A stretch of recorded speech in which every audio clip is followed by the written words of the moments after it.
What's up, everybody? Baby Huey here for 107.7 The Bone, and AEW's coming back to the Bay Area for a big night pro wrestling. AEW and New Japan Pro Wrestling Forbidden Door 2026 is coming to the SAP Center in San Jose this Sunday, June 28th. Tickets are on sale now through AEWTix.com, also Ticketmaster.com. And joining me to talk all about it is the owner of AEW, Tony Khan. How's it going, Tony? It's going very well. Thanks for having me on, Hugh. I appreciate it. Listen, first things first, I got to thank you because a few months ago, I was officially a part of or added to the AEW family or AEW canon. So early March, you guys were in San Jose Civic, and I was fortunate enough to be part of the press conference between Hangman and MJF. Got to ask a question. So I was on TV that night. So everyone was texting me like, oh, dude, you're on TV. So I just want to thank you for letting me be part of AEW and have an opportunity to be heard around the world. I appreciate it. We enjoyed having you in that segment, and it's great having you anytime in AEW. I love talking about wrestling with you. You're a big fan, and it was great having you in the show. That's awesome. Listen, so super excited. Forbidden Door. Here we are this Sunday at the SAP Center in San Jose. So much to talk about. All the matches have been announced now. For your perspective, is there a particular match that you're looking forward to seeing? I'm so excited about this show. Really excited about the Owen Hart Tournament Finals, the men's and women's finals. Really thrilled to have Maya World make this incredible run. Yeah. It's a very inspirational story, and she wrestled her mentor in wrestling, and now she's going to take on her idol in the sport, Mercedes Moné, after a great win over the Ring of Honor Women's World Champion Athena in a classic match last week. Mm-hmm. Now Maya World is going on to the finals of the tournament. She's wrestling Mercedes Moné, one of the greatest wrestlers in the world and the defending champion of the tournament. Mm-hmm. I'm very excited for this. And it's going to be a thrilling fight. And we've also got a really exciting final in the men's tournament with Swerve Strickland versus Will Ospreay. Yeah. That's a rematch from Forbidden Door 2 years ago, the world title fight they had there. And now only one of them can go to AEW All In at Wembley Stadium and challenge for the world title. We'll find out who it's going to be this Sunday at Forbidden Door. Is it going to be Will Ospreay or Swerve Strickland? That's going to be a great fight. The whole show is stacked top to bottom with awesome fights, whether it's the 6-on-6 steel cage match, Kenny Omega versus Zack Sabre Jr., Tekla versus the Starlight Kid, Jon Moxley versus Bandito. So much to look forward to on this show throughout the card. And I'm excited to be here with you to talk about it today. Yeah, so you touched on right there, obviously the finals of the Owen Hart Cup tournament.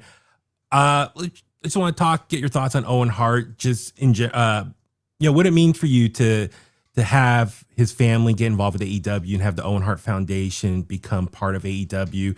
Just kind of describe just that process and just the importance of having the Owen Hart family in the AEW family. Well, Owen Hart has a great legacy in pro wrestling, and his wife, Dr. Martha Hart, has done an incredible work to put the Owen Hart Foundation together. Martha was recently voted the Calgary Citizen of the Year, the Calgaryan of the Year. And I thought that was very deserved honor for her, for the great work she's done with the charity and the community in Calgary.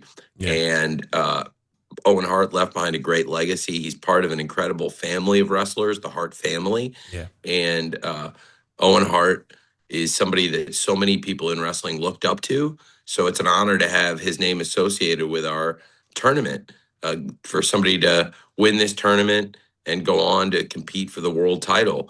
And we love the Owen Hart tournament, love working with Martha Hart.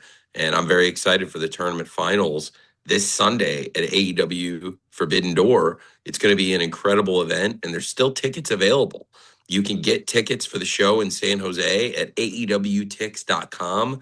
That's AEWTix.com. Or you can watch the show on pay-per-view. If you can't make it to the SAP Center this Sunday, check it out. It's available to order on HBO Max. You can get it on cable, satellite, Amazon Prime, a number of great places to order this pay-per-view. And if you're an HBO Max subscriber, you get a great deal there. But if you could also get it on your satellite cable, basically anywhere you order pay-per-views, you can get AEW in New Japan Forbidden Door Wrestling. It's going to be an awesome event, and we're really excited about it. And so, looking at Forbidden Door, what it represents, and when it originally was created a few years ago, it's AEW, New Japan Pro Wrestling. Now we have CMLL a part of it, Stardom.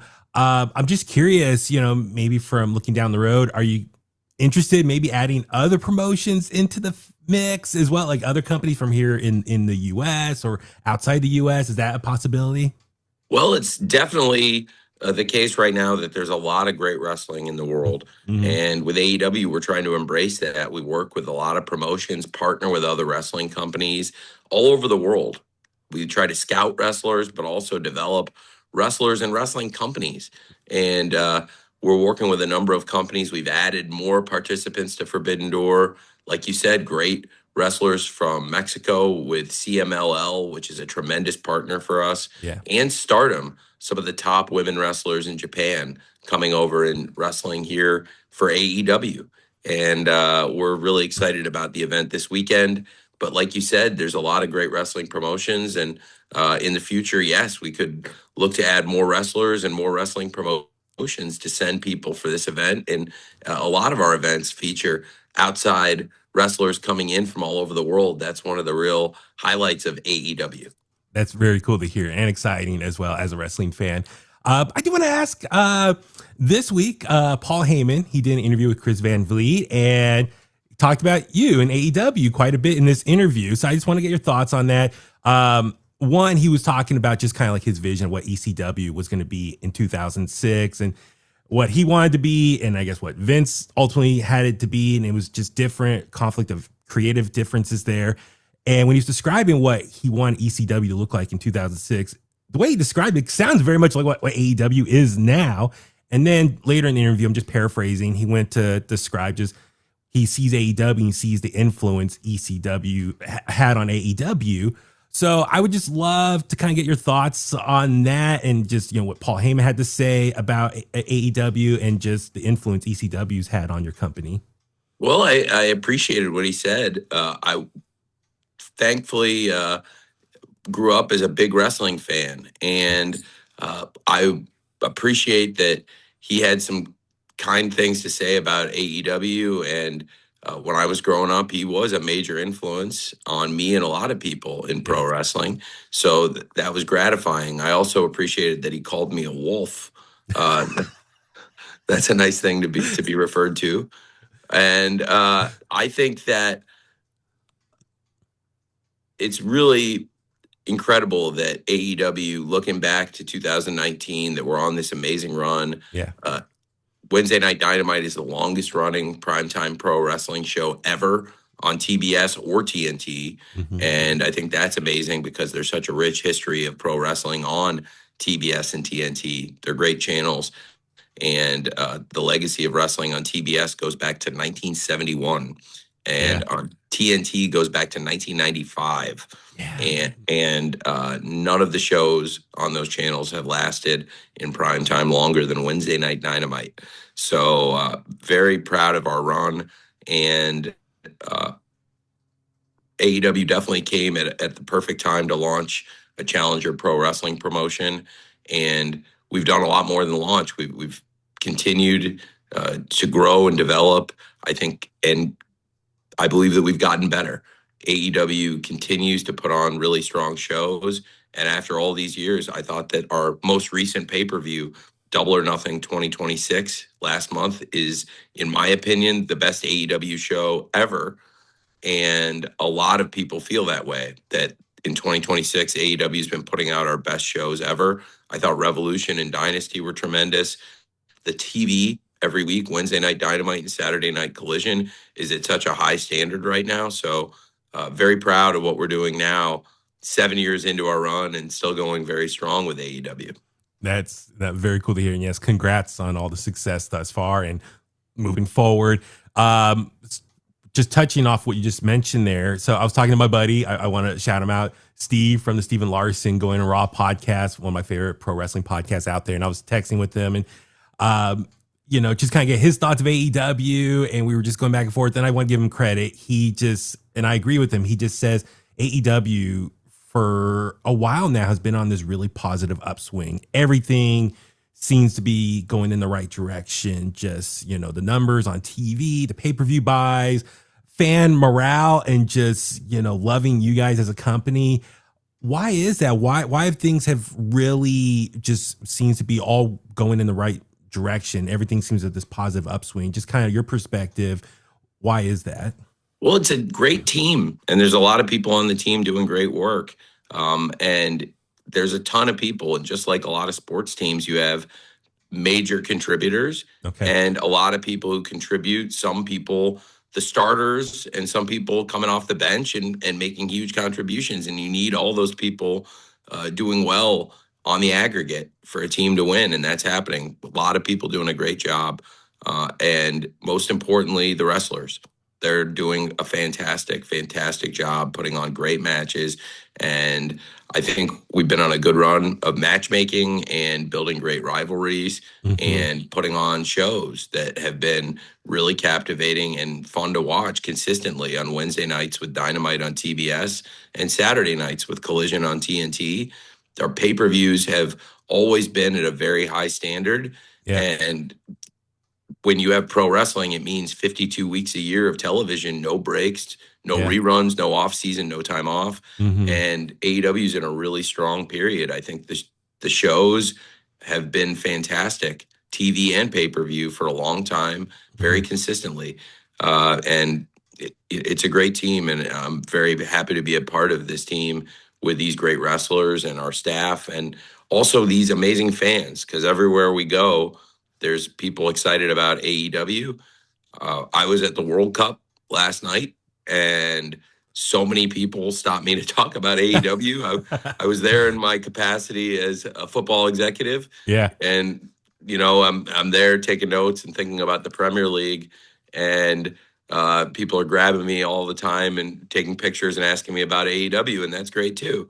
So I think it's amazing how many AEW fans there are, and I'm really glad that they're very happy about the wrestling in AEW right now. That's very cool to hear. And, you know, you talk about just your staff and everyone doing their part, you know, helping out in all the different ways. I'm just curious though, from your perspective as also like the booker and whatnot. If we can get kind of inside your head there for a second, I'm curious, like hypothetically, if you're creatively stuck, like you're trying to think how do I tell this story or get out of this situation or whatnot be. What do you do to find inspiration for when it comes from a booking side? Like, you know, if you're trying to creatively come up with something, what do you do to get some inspiration and maybe how you want to tell a certain story on TV? Well, it's usually take a moment and think. Okay. And really have to have a hard think and consider what the situation is. And usually I'll come in with a lot of ideas, but things happen. Somebody has an injury, or a flight gets canceled, and or somebody has an illness, or a pregnant wife, or all kinds of things that can affect wrestling and could change the show because there's all kinds of external factors. Usually I'll have an idea for what I want to do well in advance, but injuries, all kinds of circumstances, like I was saying, they can change the plans, and then you have to scramble and come up with new ideas. It's live TV, and I love that aspect of it. I definitely love the pressure and really enjoy it, and I think thrive on it. So probably sit on the floor and rock back and forth and absorb the pressure. Okay. No. Okay. Good to hear. I was always fascinated about that. That's one thing about pro wrestling and behind the scenes. I'm always curious about in that standpoint. This year, though, one of the big, I guess, highlights for a lot of fans, Darby Allin's title reign. I think a lot of people were very happy to see him overcome that and finally win the championship. He's been there from day one. And what a story that was, you know, defending it every week, multiple times a week. And, you know, he's breaking down, but he's still a fighting champion going out there. And just a lot of people, I think, enjoyed that title reign for what it represents, and just happy for him to win. Now, looking back in hindsight, what do it mean for you to see Darby Allin as a champion in AEW? Well, Darby Allin has won a lot of Yeah. championships in Yeah. AEW, and every time he's been a champion, he's been fantastic. And the mindset he brought to the TNT championship is the same fearless, hardworking mindset that he brought to the world title. It's exactly like you said, Hugh. It's when you have Darby Allin, he's going to give you 100% and then some every time Yeah. he goes out in the ring. And that's the mentality of Darby when he was the TNT champion. He would have great fights every week. He would take on all comers, all fights, and you'd always be expecting a great Darby match for the title every week. And he kept fighting until his body broke down, and he would always recover and work his way back into the top of the card. And he had never been the world champion. He had been the world Yeah. tag team champions with Sting, Mm-hmm. the greatest tag team that retired undefeated, Yeah. and world tag team champions in AEW, Sting and Darby Allin. Mm-hmm. But with Darby in singles matches has always had this mentality that he's going to go out and keep fighting and defend the title every week. And finally, as the world champion, he took it to the next level. He fought even bigger names, bigger contenders, bigger challenges, better, bigger fights. Yeah. And some of the greatest championship matches we've had on television have been these Darby Allin title defenses of the TNT championship and now of the world championship. So I think the world of Darby Allin, I really admire him, and I think he's a fantastic wrestler. And it's a real pleasure to work with him. And uh, I'm so glad that he's in AEW. He's been a huge part of All Elite Wrestling from the very first year, and he continues to be a huge part of AEW now in 2026, having been the world champion. And no, that's very cool to hear you say that about Darby. But you talk about the TNT Championship, Kevin Knight, current champion. Obviously, we saw what he did at Double or Nothing at the conclusion there, attacking Darby. Right now, Kevin's on this career surge right now. Like things are looking up for him. When you decide it's time to switch things up with someone's character and give them that push? I mean, he's been there for a while now, doing a lot of great things, obviously with Speedball. But like, when do you side with a wrestler? It's like, okay, this is the time to pull that trigger and let's go all in on that person. No pun intended. Sure. I think that Speedball and Kevin were a great tag team. Mm-hmm. And they're both great individual wrestlers, and both have their own trajectories, and they're both very, very strong wrestlers. But I loved them as a team, and the fans really connected with them as a pair and the friendship that they built. I saw something in each of them. I think Speedball is going to continue on and have a great run as an individual. Yeah. But now Kevin, as the Jet, is the TNT champion, has tapped into something that was in him all along. And it's something I saw in Kevin this whole time. And I kept seeing more and more of it, that there is somebody in Kevin Knight that has not only this incredible athletic ability and all of this charisma. There's the Jet, and the Jet is a very, very special wrestler. And I really am a big fan of his, and he's a great athlete. And it's fun to connect with somebody who I think I have a lot in common with Kevin in terms of being somebody who loves wrestling and loves football, because Kevin was a football player. Yeah. So I feel like I can connect with him almost on another level too. And I really, really think the world of Kevin. I really admire him and think that the Jet is a great face of TNT to be the TNT champion and represent the company. And I think his future is very, very bright. I know we're kind of running out of time here, but I just one thing I want to ask real quick was Andrade. Man, what a run he's been on right now since coming back with the company, and just kudos for what you've done with him thus far. We see something brewing with him and MJF and the Don Callis family. It seems like he is more relevant now than he has in years, if not at any point in his career. Like, what you've done with him has been amazing thus far. When you brought back Andrade, did you already have an idea how do you want to use him compared to last time? Was it like, okay, we got him back, I got it, I know what I want to do with him? I know what's been missing before. You know, this second run he's been with the company. Like, what's been like the secret to his success so far?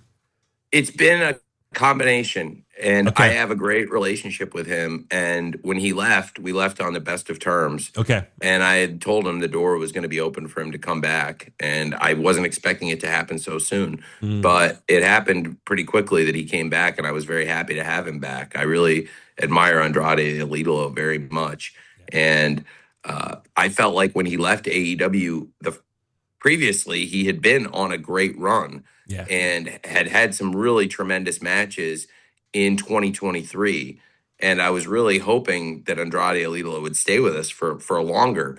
I really Hmm. enjoyed everything he was doing, including in the Continental Classic in 2023. I felt like he left on the highest note, really Hmm. doing his best wrestling in AEW at that point when he left, and then he came back better than ever, and I wanted to utilize Andrade El Idolo as a top star. And then he came back with some ideas on his presentation too, that's tapping into his own personality as a ladies' Mm. man. And it made a lot of sense. So I was thrilled to have him back with a new twist on Andrade El Idolo. He's a little bit more of a lover, Yeah. and that's great. That's So I just love having him here. okay. Very cool. Last thing I just want to ask you about is, you know, here we are, 2026, 7+ years of AEW's existence. You talk about all the success thus far. Um, what advice would you give to Tony Khan yourself back in 2019 as you were, you know, starting up this company? What advice would you give to a younger self? Oh man, you can't go back in time. So for the no, I think about that all the time because Okay. really it's a great question on the one hand, but I would give so much advice. I'd have a book for myself, like the Biff Tannen Yeah. sports book, and I would have all the advice and I would try to get everything right and go back. But you can't do that. And it's not Mhm. really a good way to live your life either. Mhm. It's good to have these things so you know that if they come up again, I would do this differently, but we all have things we would do differently in life and you can't go back. So uh, I try to look at things and learn from them and say, okay, Yeah. well, the next time I'm in this situation, I would put the commercial here instead of there, or I would, I would do this match first and I would do this match second, or I would have this person wrestle them instead of the other person, Yeah. things like that. And there's all kinds of notes like that. Yeah. I would organize to hit the perfect schedule of cities. I would do everything and be meticulous, but you can't do those things. All you can do is learn for the next time that you face them because you can't go back and do them over. Yeah, that's great. Okay, great to hear. Appreciate that, the honesty. Listen, Tony, I love talking with you every time. And actually, I do have to run right now. I got to run to the station. I'm going to talk to Will Ospreay in person. So Good. we have a lot of fun. I cannot wait to have that conversation with him in person. But yes, encourage everyone, get your last minute tickets. AEW's Forbidden Door this Sunday, June 28th, SAP Center in San Jose. Ticketmaster.com, AEWTix.com for all the info there, links to get your tickets. And yeah, Tony, thank you so much for making the time. I really appreciate it. I always enjoy talking to you. Thanks for having me on, and I'll see you at the pay-per-view this weekend. Absolutely. Thank you.